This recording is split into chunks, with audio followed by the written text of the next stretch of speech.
All right.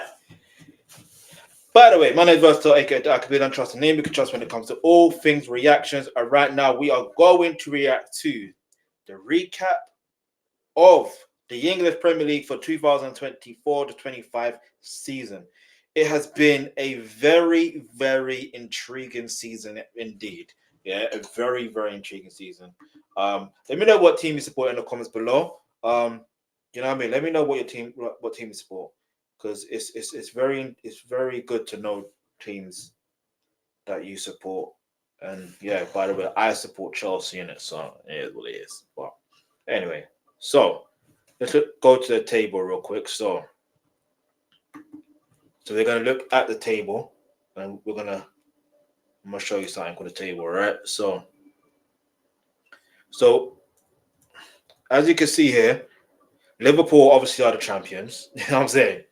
They're the champions. Despite that, you know what's mad? Look how poor their form was in the last what? How many games? They lost against Chelsea. That game, people were like, oh, well, they already won the league by then. So they were celebrating. Nah, forget all that, bruv. You know what I mean? Forget all that. Forget that. Even the way that they used, you can't use that excuse. I don't care what nobody says. You can't use that excuse. You know what I mean? You got to go out like champions. You got to continue to win. And when it comes to football, sometimes it be like that. Like sometimes you may think your team's going to win, and then they just don't win. They try to put out the best performance. You know what I mean? Because don't get twisted. I don't think Arne Slot would try and put out a side where he feels like they're gonna win or lose just because, like, think about it, just because they won the league, so now you can be lackluster. No, no, no. What are you talking about, bro? Anyway, so Arsenal second, third in a row. I remember that there was a time where we used to have just banned on, or like this joke that they always finish fourth. You know what I mean? You know what I mean? That's their trophy, always finishing fourth. So I can understand. We'll get to it in a minute, but in fact, I could talk about it now. Like, I can understand why Arsenal fans be like, oh, look at Chelsea celebrating like they're in celebrating like they won a trophy, finishing fourth. You know what I mean? But I get into why they did that. You know what I mean? I don't necessarily agree with it, but I understand it. Like, all right, so Manchester City, they picked up a decent form towards the end as well. If you look at the last 5 games, four wins, four wins and one draw. So they picked up points quickly. So they finished third. Again, they had like a more or less poor season as well. Um, Arsenal, I'm not too sure either. I don't think they really had a poor season, if I'm honest. I've always said this, and I will say it again. I feel like they have a very small squad, and then they rely heavily on certain key players, like certain players. That's what I believe. Liverpool, if we look at Liverpool, like I said, I'm going to analyze and give you a recap of certain things and what I remember. I'm not going to do it by game. I'm doing it exactly from my recollection, right? So if we could go back to the whole Liverpool situation, what they did that was so smart at the start, at the beginning or near the beginning, should I say, is how they hired Arne Slot. It's Jurgen Klopp who basically said, it's this guy. Now, some may argue, well, that should have been like with David Moyes and Alex Ferguson. Now, hear me out. It could have been, but the timing was wrong, if I'm honest. It was wrong for David Moyes. You know what I mean? If it was now, for example, oh, yeah, he will win trophies with this team. You know what I mean? He would. I wouldn't even like to. He genuinely would. He genuinely would. All right. Um, but I feel like when it comes to what Liverpool did, I don't think they signed one player, or did they sign one player? I don't remember them signing one player either. So they kept a very close knit team, yeah, and then they got a decent squad depth. So that's why I believe they did quite well, like very well. I remember they beat Real Madrid in the Champions League, but we ain't gonna talk about Champions League in this particular one we'll talk about another time. So yeah, that's Liverpool. I feel like they did very, very well. I don't think they did any transfers in the January transfer window, but either way, they as far as if you look at who the best team, you know, sometimes a team could win something and you'd be like, they don't really deserve it. But no, Liverpool over the course of the season, they deserve to have won that trophy. And even more so when you think about the story of the fact of they won it in 2020 or whatever the case may be, and then there was no fans in the stadium because of the whole situation with COVID and that. So the fact that they won it again, and this time with with their fans and supporters in the stadium, and they lifted the trophy at Anfield, it's a feeling of jubilant and all that feeling as a fan or as a supporter. I don't care what nobody says. Like, no one can take that joy away from you. Nobody. Do you know what I mean? Even if it's only for one season, like, no one can take that joy of when your team won a trophy, like a major trophy. Yeah. No one can take that joy away from you. Do you know what I mean? Like, it's like, anyway, let's just get into it. Like, so anyway, congratulations to Liverpool. Arsenal, like I said, I think they even with Arsenal, I don't know. I should get into the transfers. I should, but maybe I should do that in another video. But I think they didn't sign any players in the January transfer window, or maybe they did sign one player. But with them, I think, like I said, no, I didn't mention it. They tried to sign someone. It was an Aston Villa player. I think it was Ollie Watkins, because he's also an Arsenal fan. Was it Ollie Watkins? I think so. Or was it Morgan Roger? Basically, it was a Aston Villa striker. But it was the day when Aston Villa were also playing in the Champions League. Now, why would you do that? Of course, they're going to say no. Like, of course, they're going to say no. You know what I'm saying? No. And they sold John Duran. But we get into that another in a bit. Now, Man City. Man City situation is very interesting to me, yeah? Very, very interesting, because they've had a very topsy-turvy type of season. And if I'm going to be completely real with you, I've always said Pep Guardiola has ruined football. I've always said he's ruined football, not because he's always winning trophies and dominating. No, it's not because of that. Don't ever get that twisted, because everyone that supports whatever club you support, you would love for your team to go through the same experience of just pure domination. You know what I mean? So don't ever get that twisted. It's more of like other teams are like playing in a similar style, which is very like playing from the back. You know what I mean? Like picking up a few passes, not even a few, picking up like 2,000 passes before you score a goal. Like, allow it. What happened to the freedom? Do you know what I mean? Like, you see, like, I want to give you an example. As you know, I'm a Chelsea fan. Yeah. I would like, for example, do you think like the way Lampard was that score goals for fun? Like, it's not because of 200 passes. Do you know what I mean?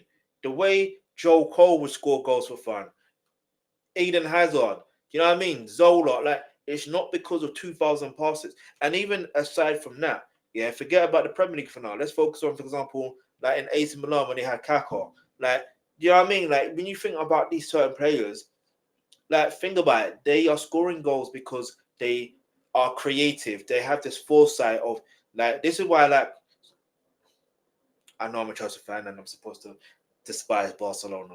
But, like, basically, the way Lamine Yamal plays, he plays in a style that is very, like, it's very reminiscent of the early 2000s. You know what I mean? Like, it's very reminiscent of that, because he just plays with so much freedom, so much joy. But at the same time, while he's playing with that so much freedom and so much joy, like, he's very intelligent with his play. Like, he knows what he's doing. And he's only 17. You know what I mean? Like, he's just having fun with it. And that's what I purely appreciate about certain footballers when they know how to play football. But at the same time, when a manager wants you to play in a certain way, which is similar to the way Pep Guardiola plays, which is understandable because you've seen the way that Pep Guardiola has been successful with this style of football. But in this case, I genuinely feel like everyone, yeah, I say everyone, but most teams have found out Pep Guardiola. Plus, this is another plus. I think what also hampered their season was the fact that Rodri was injured for the rest of the season. The irony of it was like I think like a week after or 2 weeks after he mentioned to FIFA that they play too much games. You know what I mean? And the FIFA president wasn't hearing it, and then he got injured. The irony, the irony. So one could argue that they needed him, um, which is a good shout. But to put on this kind of run towards the end as well, maybe they didn't really need Rodri. You know what I mean? I'm just saying it from that angle. I don't know. I could be wrong. It's just good. I'm looking from another angle and thinking maybe teams have found them out. Maybe teams know how to play against them. Because Crystal Palace, the way they played against them, perfect. Perfect. I'm not talking about in the Premier League. I'm talking about in the Emirates FA Cup. Perfect. Like they almost, it's like they got found out. And this is what I like about football. It's the fact of, okay, when a team gets found out about a team, like, okay, how do you, the manager's got to find a way to change the tactics. You know what I mean? Whether it's in game or in the next game. I remember that in the Premier League, I know I'm deviating a bit, but like I remember there was one time, I think it was Maurizio Sarri. I think we actually lost to, I believe I don't know who we lost to. We lost to a team. I believe it must have been Arsenal we lost to. I'm pretty sure it was that. And after that game, the tactics changed. And I'm pretty sure that same season we won the league. I'm pretty sure it's that season. I need to remember that. But anyway, let's keep moving. So, speaking of Chelsea finished fourth. Yeah, man, we picked up a good run as well. 4 wins in the last 5. Lost to Newcastle. And some people be like, oh, Nicholas Jackson this, Nicholas Jackson that. And if he didn't qualify, they would have been blaming Nicholas Jackson. It's all Nicholas Jackson's fault. No. We were on a very bad run from December to March, right? A very, very, very, very bad run. I don't know what to put that down to. At first, I was going to say because of Enzo Maresca's mentality of saying we're not in the title race, we peaked too early, so to speak. But I don't even think it's that. I just think we fatigued. It is what it is. You got there's teams that go through. Every team, regardless of whether you like to admit it or not, have a blip. Even if the blip lasts over a couple of months or a few months, every team has one. Every team. So it just happened that our blip happened in a time where it looked like we could have finished second or even clinched the title. Do you understand? So that's why I feel that Chelsea are at least, I don't even want to say 1 or 2 signings away because that's not how it works in football. It's more of signing the right players, especially experienced players.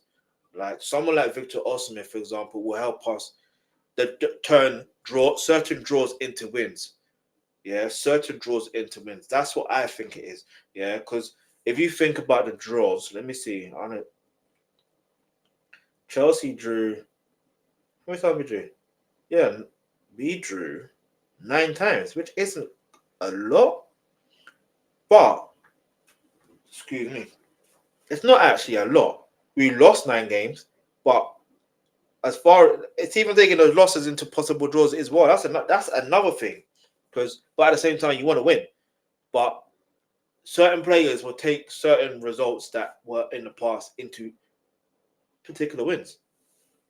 Because there's certain key things that certain players do or would not do that will enhance the squad. You know what I mean? Sometimes all it takes is that one signing. Sometimes that's all it takes. And then plus we get an Andre Santos back. You know what I mean? getting Esteval Willian. Do you know what I mean? So imagine the link-up play between Esteval Willian and Cole Palmer and Nicholas Jackson. Cold. Cold. I'm just thinking about it now. They've got Kendrick Payers, but I think he's going to go on to Strasbourg. Or he may go on to another club, but particularly maybe Strasbourg because they need him. Anyway, that aside, I thought that Chelsea did well. They did well to qualify for the Champions League. And the reason why I say that with them celebrating like the way they did is because their young squad, they're the youngest squad, 24. Average squad, 24 years, and I think like was it 9 months or something like that? Like one of the youngest squads in the Premier League history. So yeah, they're going to celebrate. You know what I mean? Because of the hard work and graft they put in. They're going to celebrate. And I don't even think that just that. I feel like they needed. It's like, you know, when you need to let off steam and just, you know what I mean? And obviously the owners are there as well. So it's like to celebrate with the owners, like, and what I liked, what I saw was the fact of there's this level of camaraderie, there's this team that you can see that everybody, including the owners, really wanted us to win and get this qualification to the Champions League. As much as Enzo Maresca was saying, there is no target, this, that, and the third. Nah, the target has to be either win the league or getting into Champions League position to qualifying because that brings in revenue, that brings in money, that brings in sponsorship. Sponsorship brings in money. You know what I mean? There you go. And then the whole PSR and financial fair play will be able to, do things on the basis that, and then we'll be able to attract certain players even more because they'll be like, okay, we're liking the Chelsea project. We're understanding what the Chelsea project is now because it's like now we see some progress. You know what I mean? Anyway, that aside, Newcastle United, for me, I feel like they did well, but not as well as I expected. Now, yes, granted, they won the cup trophy, the first trophy in how many years, but I felt like they went through a phase because I remember they were winning for fun. Like Isaac was scoring for fun. You know what I mean? So I think that's the run that helped them really and truly. You know what I mean? But then for some reason they end up on a little blip. Like, huh? So yeah, congratulations to Newcastle, Chelsea, Man City, and Arsenal and Liverpool for qualifying for the Champions League. Aston Villa, they missed out on the Champions League. Like they missed out, but like, hear me out, right? And I know it's the last game of the season, and where they played Manchester United, and some may feel like the referee was against them because that Morgan Rogers goal should have stood. I'll be honest, every time I see these type of things, it makes me realize I don't know. Did he? No, did he? I don't know. I feel like I don't know the football rules. I feel like I don't know it. I genuinely feel like I don't know it because you have to think about it. The way that if that goal stood, let's say for example that goal stood, does that guarantee that Aston Villa would have won or would put a draw? No. There's in football there's no guarantees until you score like 10 well I say you're only guaranteed to win if you're scoring more than 10 goals. You know what I mean?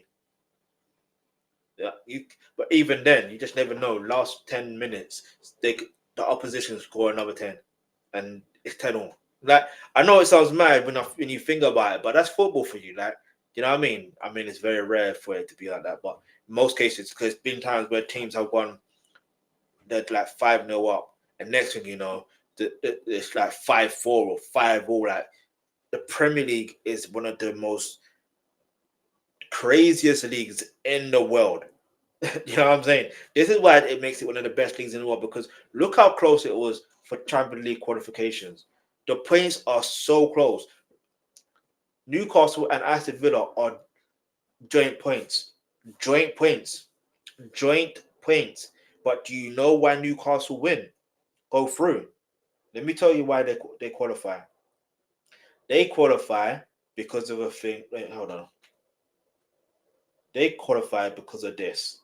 Yeah. You know what that is? Goal difference. Goal difference. So even if, yeah, where's that Villa now? Even had they scored that goal, let's say it was 1-1, right?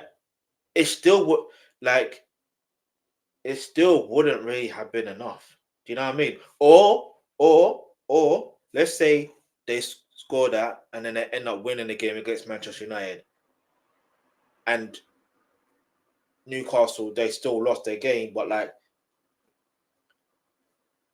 actually no, that would be wrong. That would be wrong. I just clock. I just the maths ain't massive for me right now. Because I just realized if Newcastle had won, then they're also on 69 points. But no, yeah. Put it this way. Had they both won, they both would have been on 69 points. They still would have been, and hang on, that would have put Chelsea down to 5th because of the goal difference. You see it? But anyway, we'll keep moving. But I feel like Aston Villa, they did well this season. It's a shame they sold John Duran. But you know, his dream was to play for Arne Slot. But I see why Arne Slot brought John Duran because the moment he joined, he's been banging in goals for them for fun as well. So anyway, and Chelsea wanted him, funny enough. And I was like, nope, don't want him at Chelsea. I don't want potential FCs. I don't want Chelsea to turn into potential FC. Just win goal games. So there's Nottingham Forest. They finished 7th. Nottingham Forest. I am not gonna lie to you. I genuinely feel sorry for them because I was like, yo, they went on a very, very, very good run until the last 6 games. Like, look, I'm even seeing it here. Look, lost, draw, win, lost. Yeah, they went on a very, very decent run for a long while, and it's like, are they gonna have their blip? When is their blip gonna happen? And then their blip happened. Like, it's not that I wish blips on teams or anything like that. I'm just saying it from a perspective I understand from history that is shown with football, especially in the Premier League, regardless of wherever the team is in the league, there's a blip that happens. Do you know what I mean? It just is what it is, and you can't. I don't want to say you can't really deny it or bet against it. It's just what it is. Yeah, it's very rare for a team to do what Arsenal did, which is do the invincible. That's very rare. Even then, most of their games they drew.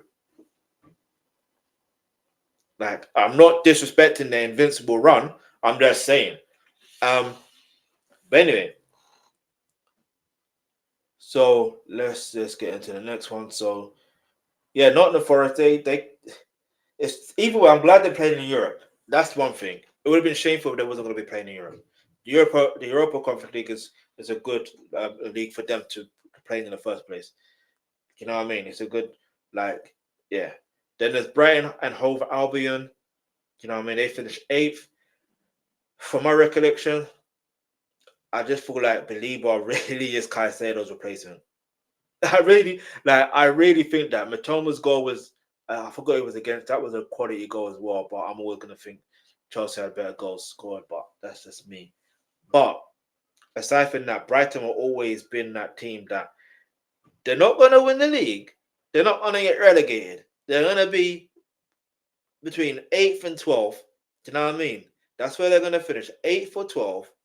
And do you know what I mean? They're just bully the top 6 sides or the top 5 sides. They just bully them for fun.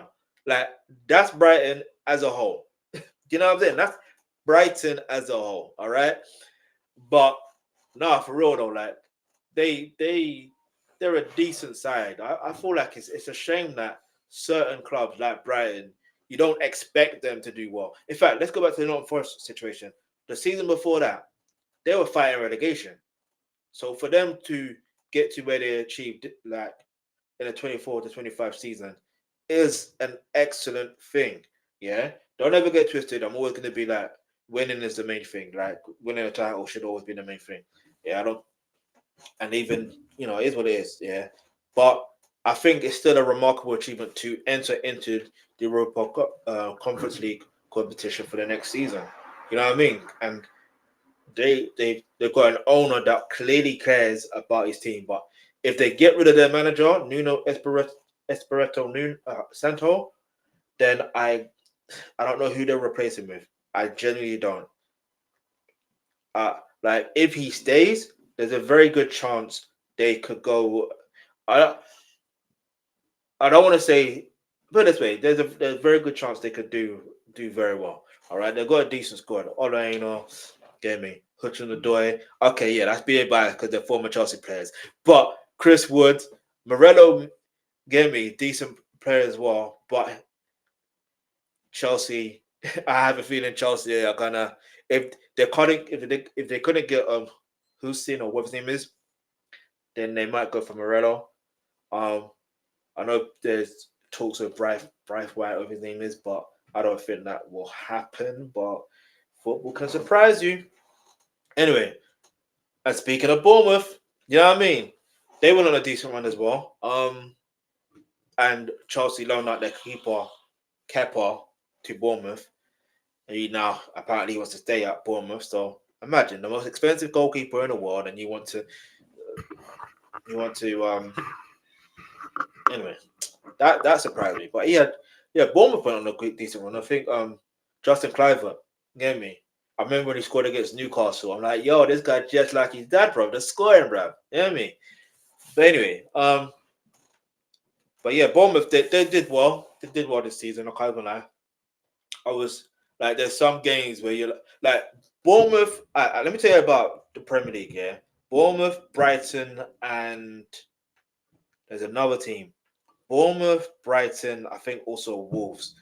Those three sides, when it comes to football, sometimes when it comes to the top five, top six sides, for some reason they find a way to either pull off a draw or a win, or they play well, but sometimes they still lose. Like for some reason, they just know what they're doing. I don't know how to explain that phenomenon. I don't know. Someone put it in the comments below. Let me know what your thoughts are. Anyway, let me just quickly run through this because I've been on this subject for quite a bit. And this is football. You could be here all day talking about football. Anyway, so then Fulham, they finished 11th. No, my bad. Brentford were next. Brentford, again, they went on a decent run. Wissa and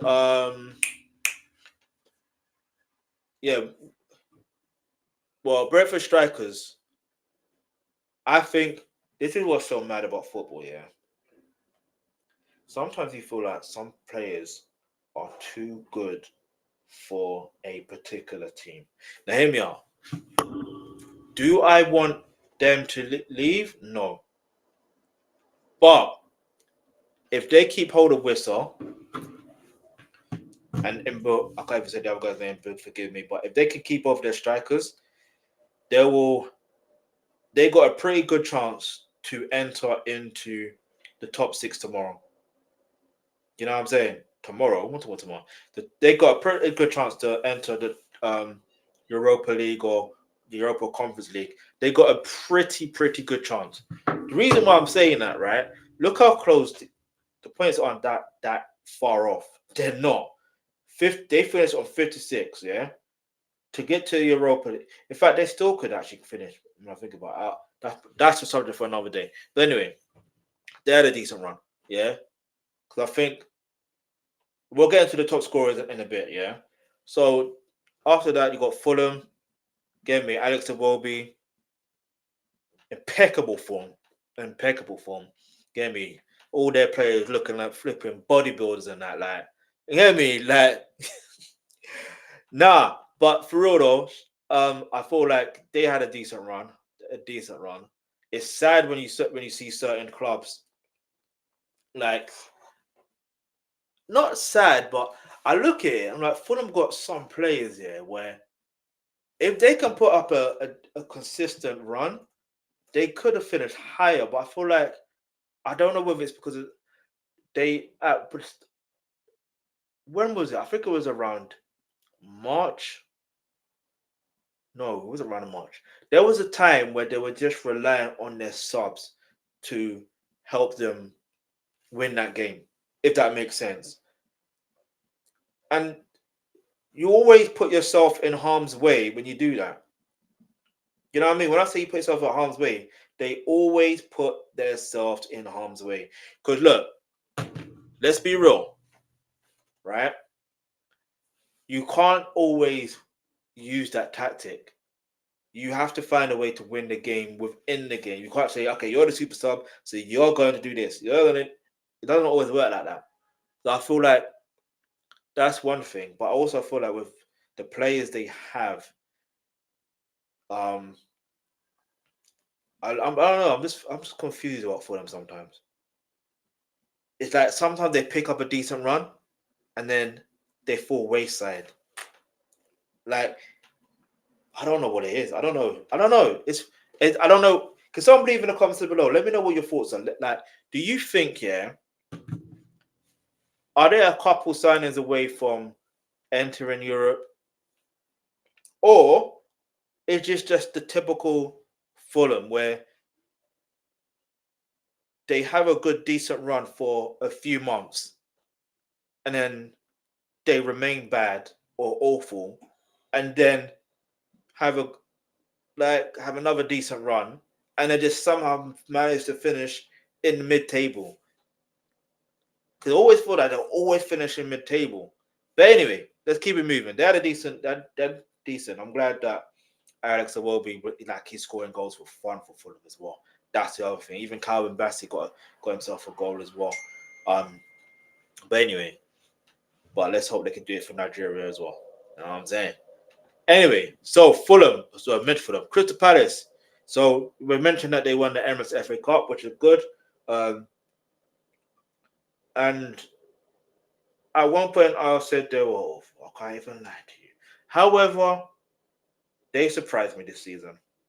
They surprised me this season.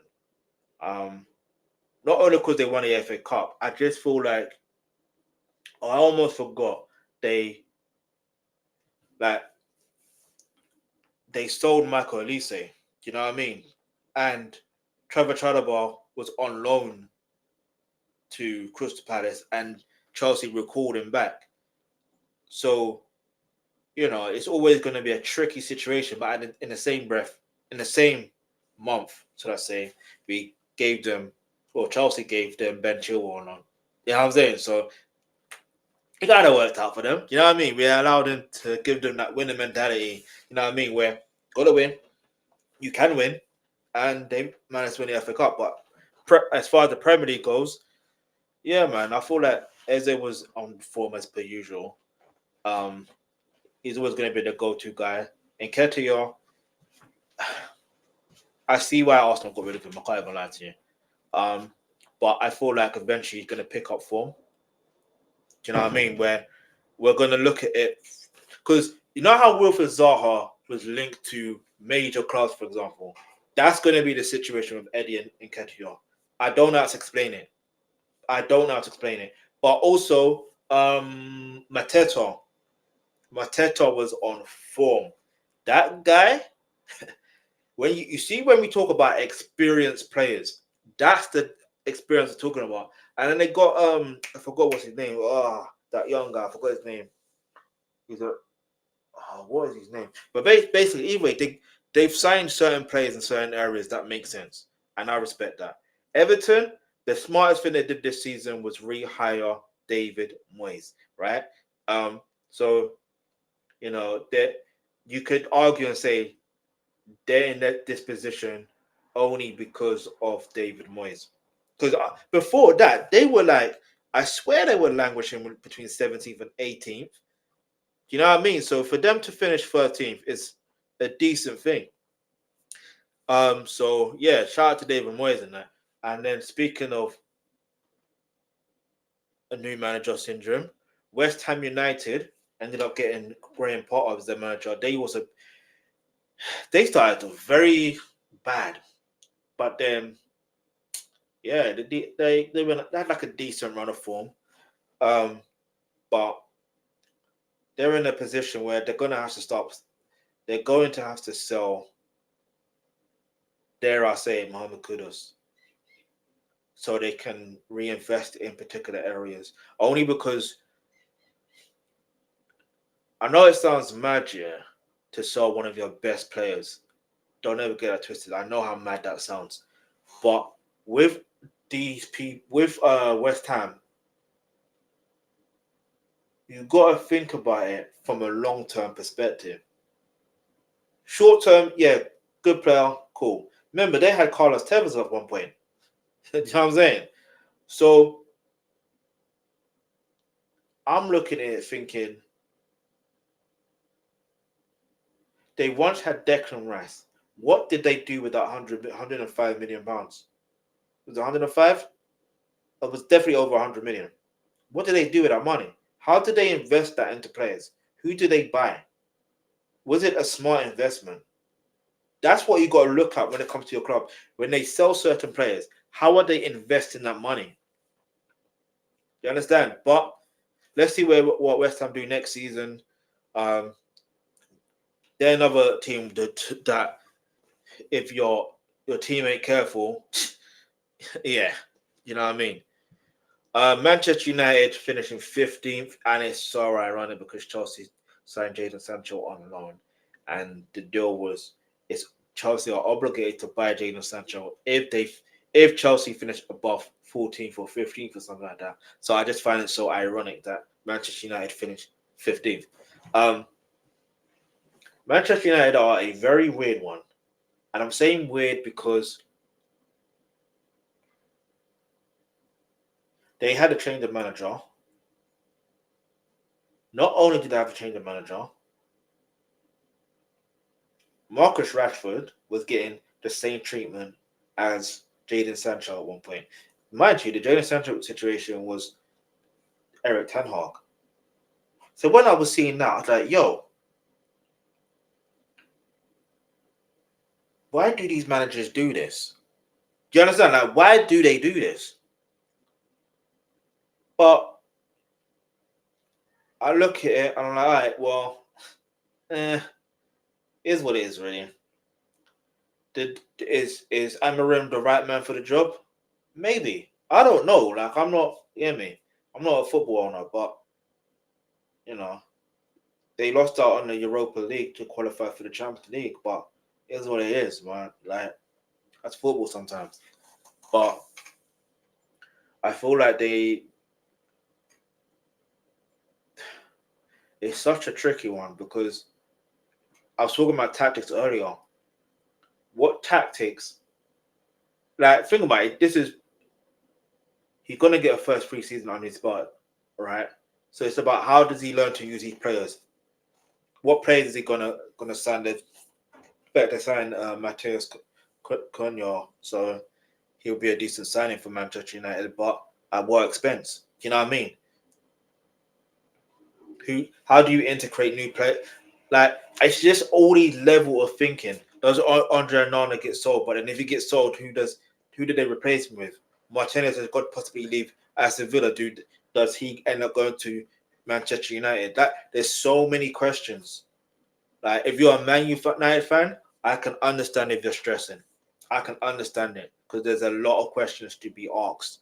Because when Chelsea were finishing, like when Chelsea were languishing in that area of 15th, nearly getting relegated. No.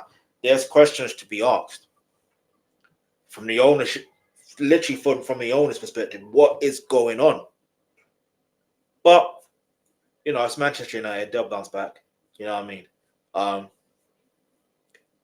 Other than that, Wolverhampton Wanderers finishing 16th, which is still a surprise to me. I think it's the Pedro Neto effect because Chelsea bought Pedro Neto and he was one of their, key players.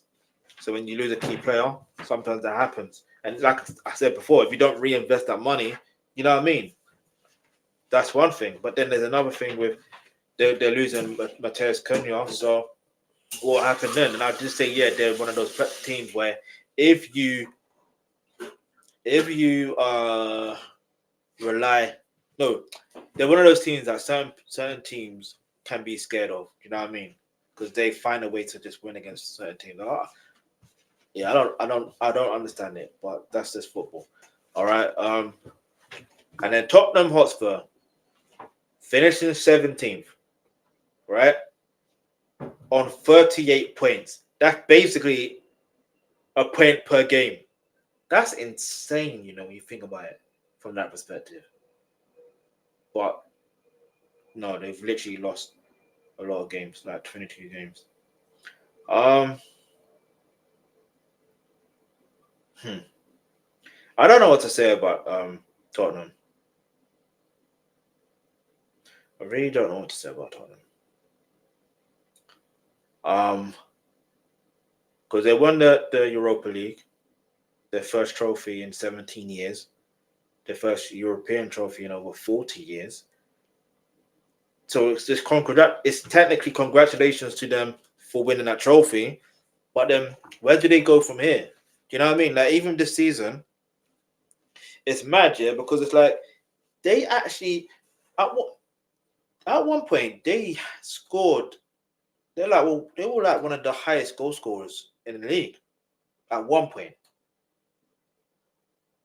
And it's like, yo, what happened? Like, what happened? Look at that run. Last 5 games, lost, draw, lost. That's a mad run. If you're a Tottenham fan, can you explain this to me? You know what I mean? If your answer comes to below, but yeah, man. All right, so relegations now. So Leicester got relegated, Ipswich got relegated, and Southampton got relegated. There's not really much to be said about that. But it's interesting that Jamie Vardy scored, was it 200 goals or was it 300 goals? 200 goals for Leicester in his 500 game at home. You know what I mean? So it's like that was perfect for him. But for Leicester to get relegated, it's sad. I can't even lie, it's sad because Ruud van Nistelrooy, I was gonna do a post about him being a manager for Leicester City, he's gonna get a rude awakening. But I thought, let me not post that. You know what I mean? That's way too rude. But no, like I'm pretty sure he will learn from this as a manager because obviously it's not easy. Being a manager is not easy. Just because you were winning as a player doesn't mean you're going to be winning as a manager. Like it don't work that way. You know what I mean? It don't work that way. But yeah, this was very interesting though. Like Ipswich Town. Now they have Liam Delap as their striker, and they're possibly going to lose him. And because there's a clause in the contract for him to get sold for a particular fee. Now where he goes, who knows? Who knows? Now as for Southampton, yeah, I don't know. Southampton is magic because I remember there was a game with Liverpool and Southampton played so well that you wouldn't think that Liverpool were fighting for the title. Like it was just mad. That game was mad.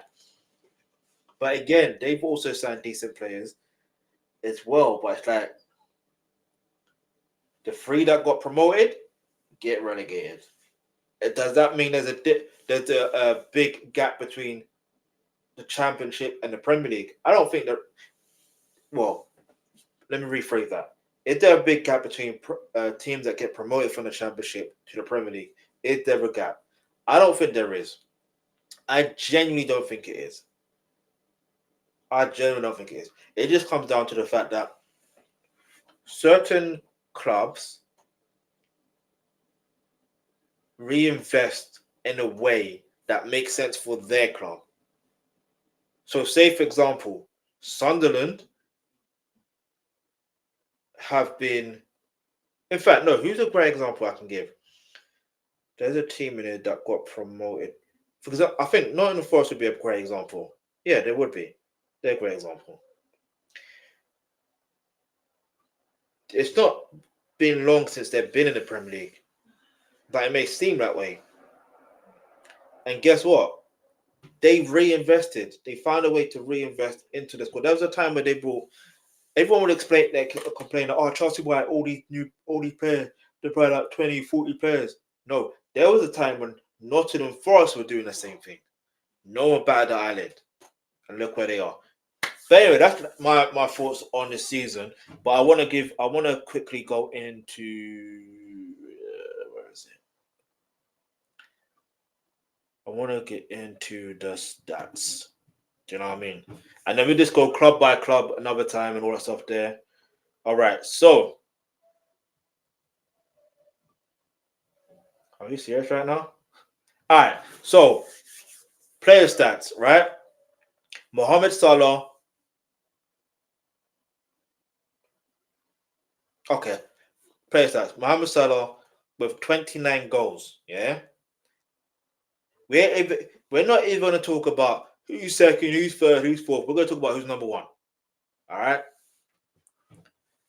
And then you got Mohamed Salah for most assists, 18 assists. Then you got most passes, Virgil van Dijk with 2,923. Then clean sheets.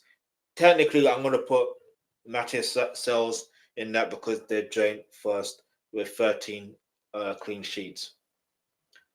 Hold up. Wait a minute. I'm sorry, Robert Sanchez. I wasn't familiar with your game. I wasn't going to read out. If you're not number one, I don't want to read you out. Really and truly when it comes to these type of stats. But the fact that I'm seeing Robert Sanchez's name there, you know what I mean, with 10 clean sheets.